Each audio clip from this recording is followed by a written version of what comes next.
concentration on the faces of these guys. You've got to be pretty cool, calm and collected to even get in one of these boats. I know they've offered Kavy and I a chance to get in them, but Kavy said no. But I wouldn't mind having a crack, not on a race, but just having a go. I think it'd be an absolute huge adrenaline rush, and we'll try and get a couple of the drivers up here to have a chat.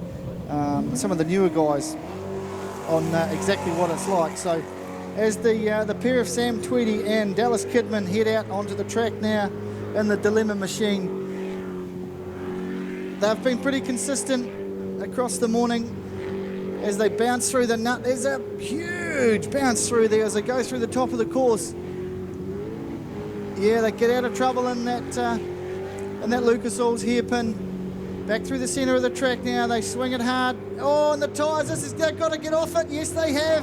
Well driven there by Sam Tweedy. I thought he was coming towards the commentary box at one stage, got off the tyres.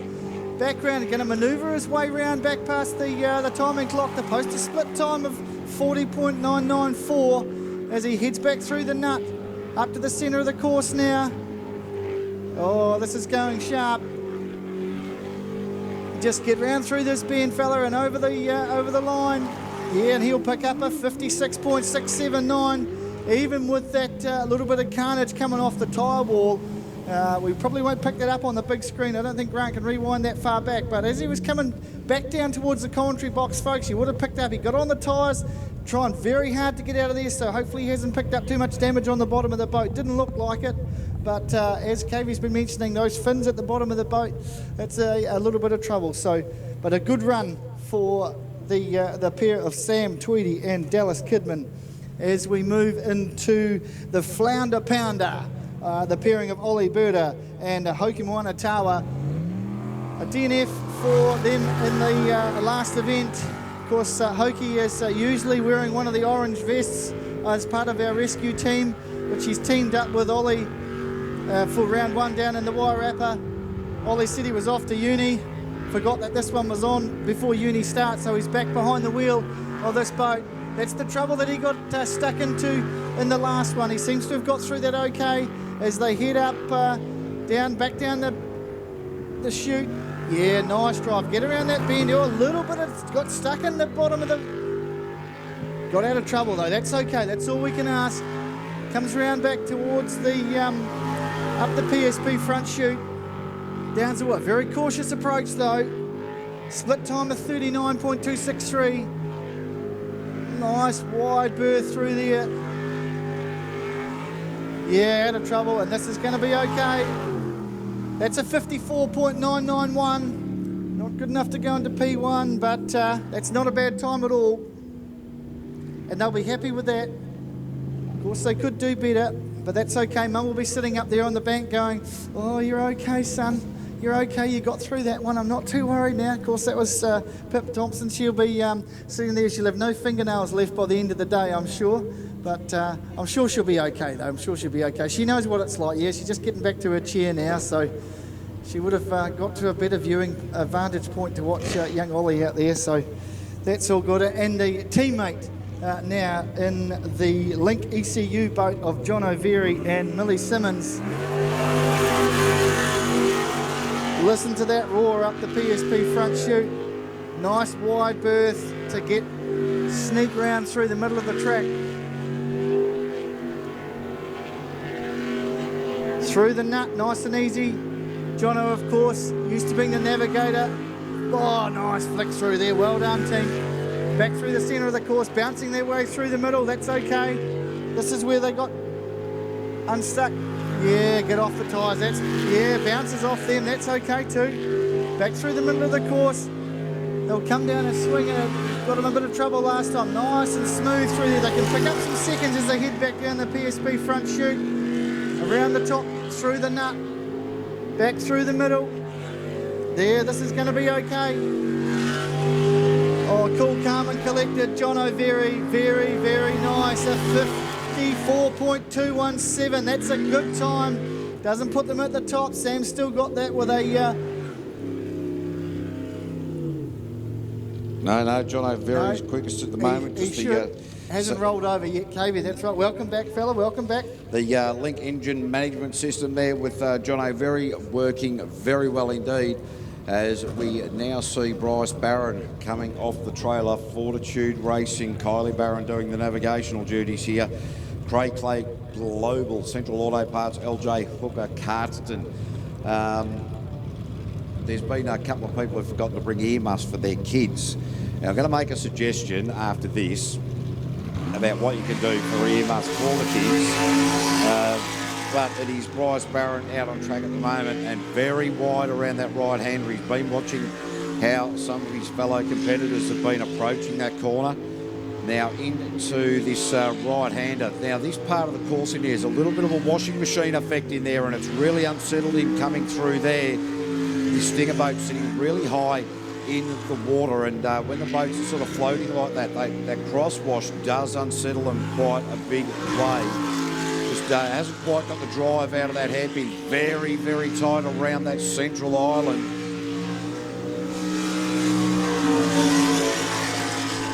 Every time they come back through there, there's the water seems to pick up the timing loop there. We're going to have to maybe have a look at that again, because I just noticed it's starting to drop a bit. Yeah, getting a bit of a wobble on there, KV, a bit like you after a hard night.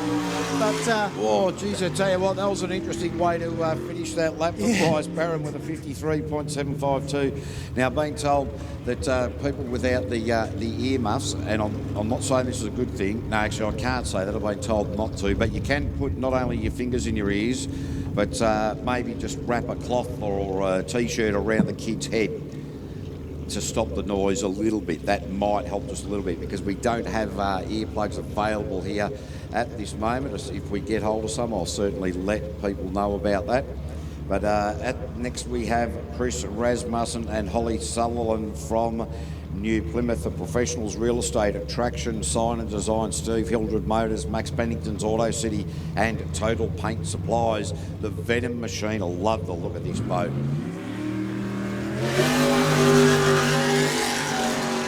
I'll tell you what, the eyes on the front of that boat look a bit like yours after a hard night, mate. Yeah, I never bother looking at my eyes, mate, because that's a dead giveaway to what's been going on earlier in the day. Most of the time you can't even see them anyway. No. I know what it's like looking from the inside out. I don't need to see what it looks like outside in. These guys have been pretty consistent today, KV, as they come back through the mouth fresh hairpin. They did really well back in, they were second back in the first round, but we're looking to go one better today as they head up the PSP chute.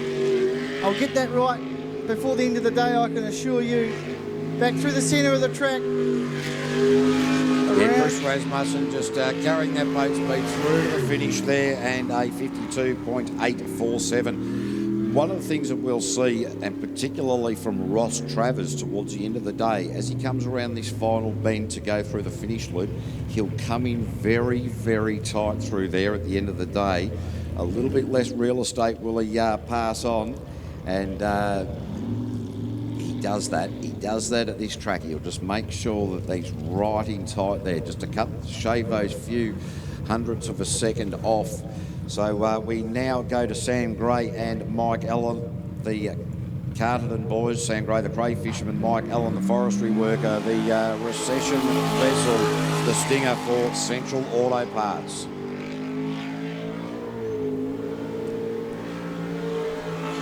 These guys very smooth, don't quite have the pace that they'd like to have at this point, but certainly Sam Gray behind the wheel there, just very, very smooth indeed. Doesn't get upset by that crosswash on the far side of the track from commentary, that straight line down to the bottom of the track.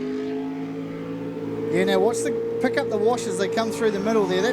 That's going to go, oh, nice wide, bounces off, just gets away from the tyres there on the corner as they come back through the Lucas Oils hairpin, back round past the timing loop there, back up the chute. Yeah, these guys, it's a nice, cautious run, but they're starting to pick up some momentum, KB, as they come back through the course. Yeah, look, I think very, very smooth. Just don't quite have that power or the jet unit set up to be 100% efficient at the moment, but a reasonable time there with a 59.550. So, well, keeping it in the centre mostly, so they'll be happy with that. It's all a matter of just gaining the confidence in the rotation. They certainly have that 100% sorted. Interesting to see now that we have Tim Betts in Violent Tendencies, the Group A boat that we saw, that A and B driven boat went pop earlier. That's back on to the launch ramp. But continuing now with qualifying 4 in the Group B category is Mr. Beaver, the Beaver reliever, Carl Beaver and Jay Amon. Of course, defending round champions now, KV. Yeah, leading the PSP Championship. Geez, he got close to that island straight off the start line there. So Carl Beaver, when these pairing came into the sport, he had a crash on his first meeting here, and Jay, the way her arm hit the roll bar and broke her arm, so she showed up at the next meeting with her arm in a cast. Nothing was going to stop her. No, she's a tough cookie. I tell you what, they get out and walk the track nice and early. She's too wide. Yeah, good really. recovery. Good Geez, recovery. I'll tell you, lucky those tyres are positioned the way that they are. Used them as a BMX berm. Haven't quite seen it done like that. He just came in too tight into that sharp left-hander around the mouth fresh hairpin. It is one of the money corners. 3 absolute money corners here. If you asking, you went a bit close to the tyres there, mate, in the first round, he'd say no, I didn't, never touch them. 54.028 there for Carl and Jay. And that puts him into position 4 at the moment. You can still see that Tim and Debbie Headhouse yet to come. Hayden Wilson in the white noise machine still yet to come. But next out it will be Daniel Reid, the Buttercup. 3rd time lucky. Look at the look on his face, folks. Check out the big screen now. He's given the crew the nod. Yeah, I'm ready to go. Push me off the back of the boat. I've got my sunnies on. I'm okay. Nothing's going to stop me, KV. Yep, and the big red head of John Hasty down there, just helping the boat get off the trailer there. So Jasmine Webster doing the navigational duties, Egmont Industrial Supply, Q Transport, McClutchy Contracting, Reed Engineering, Horizon Insurance, Sue Webster. G'day to Uncle Tony. Not too sure why you're not down here today, mate, but I know you will be watching on the live stream just up the road. It's a bit disappointing you couldn't make the 2-hour trek south, but anyway, we'll catch up and have an ale at another day. You'll go to Wanaka. Yeah, of course You'll go to Wanaka. Bakey will be up there as well as Lorraine. So, Buttercup just cooks these hairpins just a little bit. So he's opened up that left-hander. And where is he going to position himself here? Very wide indeed. Yeah, look, he's done better. He's not been able to nail hairpins traditionally, has Daniel Reid, the site coordinator from Uranui in the Naki.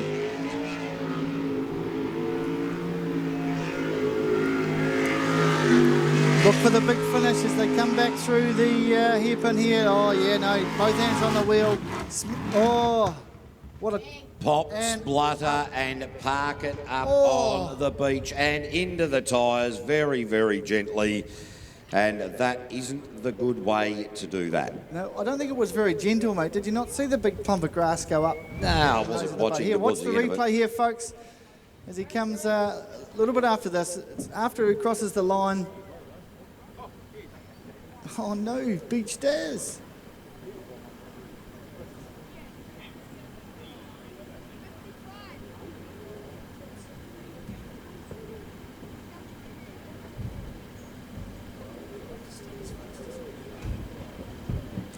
Well, at least Buttercup got his fastest qualifying time, so coming through the line there as we have a look at the slow-mo replay, yeah, just a cough and a splutter and a flame out, and then with no water going through the jet unit, there's not much to do here.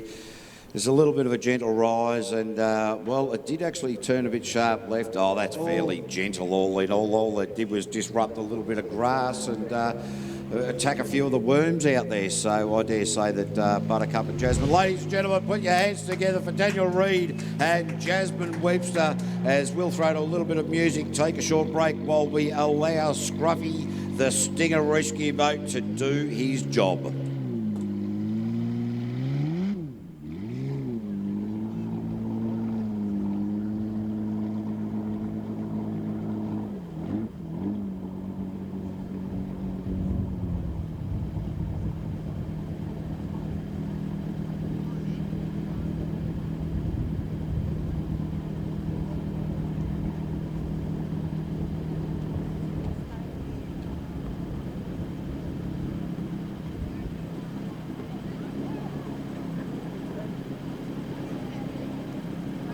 I'd like to have a big shout out to Lisa Hooper out there doing her first day of duty as part of the rescue crew. Lisa, I hope you don't lose your teeth today. Keep your teeth in your head, that'd be great.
This is the white noise machine of Hayden Wilson and Jay McDonough as they head out. Nice, shiny performance boat from them.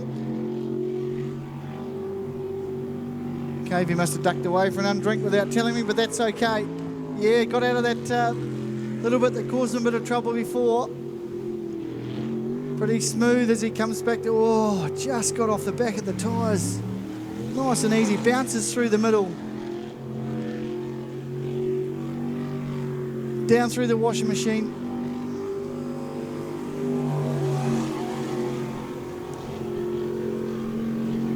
Round through the nut. This is a nice smooth run. You've got to stay out of trouble now to finish it off nice and smooth. And coming across the line, oh yeah, good time, 54.506. Into P6 there for Hayden Wilson. No, it'll actually be P5 because Sam Tweedy's still parked up the top there on our list. We'll have a bit of a chat to our timekeeper here, Matt Manell, and say, Matt, well, what's going on, Sam Tweedy, on our little readout here? Seems to be at the top, but he should be at the bottom. He's upside down. That means that we've got to concentrate more, mate. You know, if you put them in 1, 2, 3, 4, it's easier. Are we meant to be talking about this on mic or off mic? Righto, just checking. Right. Okay, right. I'll go back to the racing and handmade of Tim and Debbie Edhouse coming out, Fantastic, out the yeah, chute. You keep having your argument out the back of the commentary box. I'll focus on the action. On mic as well, showing full professionalism. You got it. So the liquid addiction boat of Tim and Debbie Edhouse are coming out the chute. Here they come, folks. I've been looking to put on a good performance. They've been a bit hit and miss throughout the morning. A big swing out there, back through the centre of the course. Yeah, I think Tim is very, very well set. That little bit of a washing machine effect in there, you could just hear the churn of the boat just change just a little bit as that boat hit the wake. But Tim Edhouse very, very cautious about what he's doing and how he's going about it as well, and certainly deciding that the wider lines are suiting him much, much better. And looking really good out there at the moment are Tim and Debbie Edhouse. Yeah, the last 3 or 4 boats, every time they've come around this bottom bend here, they've bounced off the tyres ever so slightly. Is it giving him an advantage or a disadvantage? I don't know. We'll talk about it during the lunch break. Back through the middle of the track they come now. They'll look to come through the Lucas Oils hairpin, post a good time. This will be okay. Debbie's happy. A 54.336. Not a bad way to finish the qualifying run for Group B. And they'll go back and reassess the situation as we've got a flash happy paparazzi. John O'Very won't be far away because he's looking for the paparazzi, but they've found me and he'll be hating that, so that's okay. Interestingly, just had a chat to Daniel Reid as he walked down past commentary. I said, what happened there, mate? And he said, well, we dropped